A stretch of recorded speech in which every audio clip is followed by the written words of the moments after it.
Alexander, you have a word here? Yeah. Like, it's a good question as well. And like, I think Dad really puts his heart and soul into the movie, and it comes across, you know, and he's extraordinarily passionate about like all his projects, you know, and it's like, personally, my dream has never been to be an actor. My dream is for my dad to be a successful film director.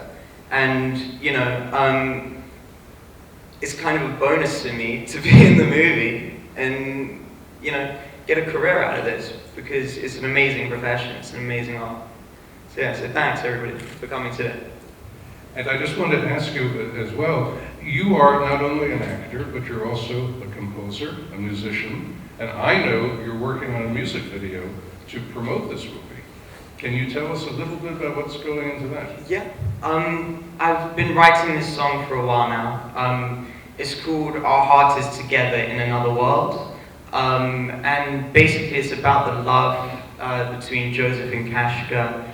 And, you know, their love's, you know, they are still together, their souls are together. Like, I believe, you know, a part of them kind of always stayed together, and it was what made Joseph decide not to kill, you know, who he thought was the guilty man at the end of the day. So, you know, she let the bee go, you know, it stung her. I need to add a very important element to that. I mean, Alexander's right about the love that he had for Kashka, played a very important role. But I really do want to underline, obviously the film has several layers, and it is a psychological thriller. And no doubt you've seen those strange eyes pop up throughout. Well, you know, it's either evident the first time you see it, certainly evident the second time you see the movie. But essentially, it underlines the philosophy and ethos of the morality of the picture, and that is that he actually never wanted to kill anybody in the first place. And he crossed that line when out of anger, fueled by absolute hatred, he translated that hatred into killing. And he killed the German soldier as a young man. And that plagued him his whole life, because once he crossed that line, killing the next guy and the next was a hell of a lot easier. And so he ended up having a whole life of killing. And of course, the past caught up with him in the end. The no problem line was awesome. And then Chuck goes, oh yeah, no problem. Cool. Now we're talking about killing and anger and so on, but in this movie there is also some love and some love making. And it must have been tough doing that scene, Alexander. Are you talking about him or me? Well, I'm talking about on the set. It was, you know, it was kind of, you know, what the role required, and me and Sarah, who's the girl who played opposite me, we got along really well. She's a great girl, fantastic actress too, and you know, they were fun scenes. I think Dad wants to add something. Yeah, there were very fun scenes for him and his girlfriend. I have to say the scene where they're in the barn and they end up kissing in the hay. I mean, of course, I've told this story before. Alexander's going to say, well, it's becoming a bit of a cliche now, but of course, it's all new to you guys.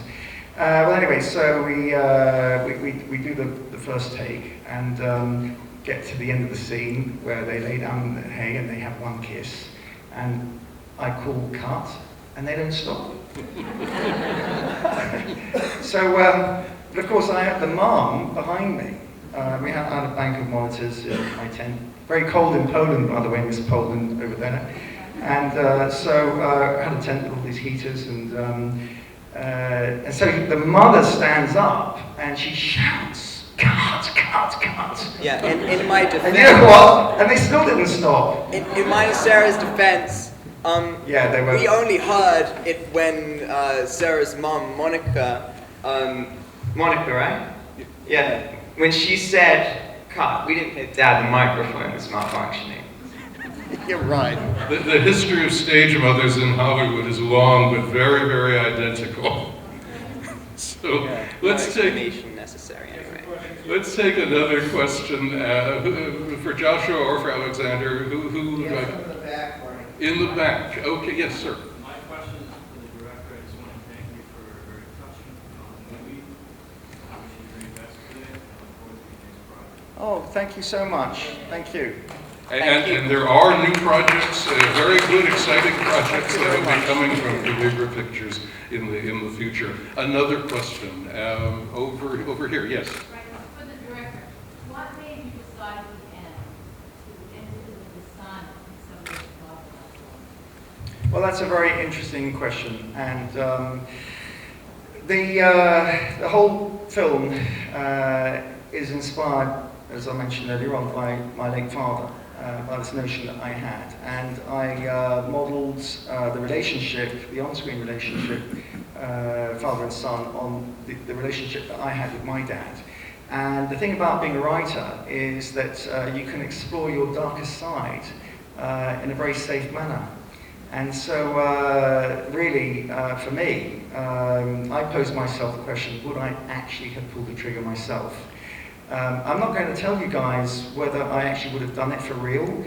All I can say is that dramatically, it made sense to pull the trigger at the end of the movie. And also, you know, everything about good storytelling is about subjecting your characters to pressures and making them make choices. And the greater the choice that is displayed to the audience, the more powerful the film is. Simple as that. Joshua, you mentioned earlier in passing that you had, in editing the film, you had edited it in your bedroom.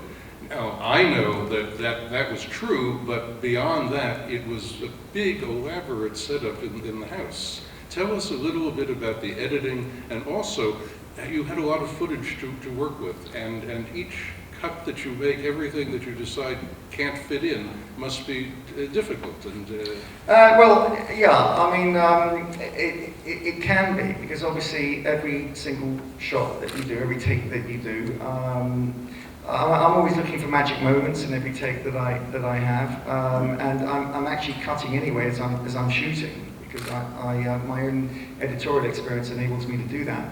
But when it comes to the editorial stage, I'm absolutely ruthless with my own stuff, and in fact, I'm just looking at my partner, Mr. Kevin Farr over there, who has on the odd occasion complained about my actually deleting a shot, and he says, "Do you realise how much that cost us?"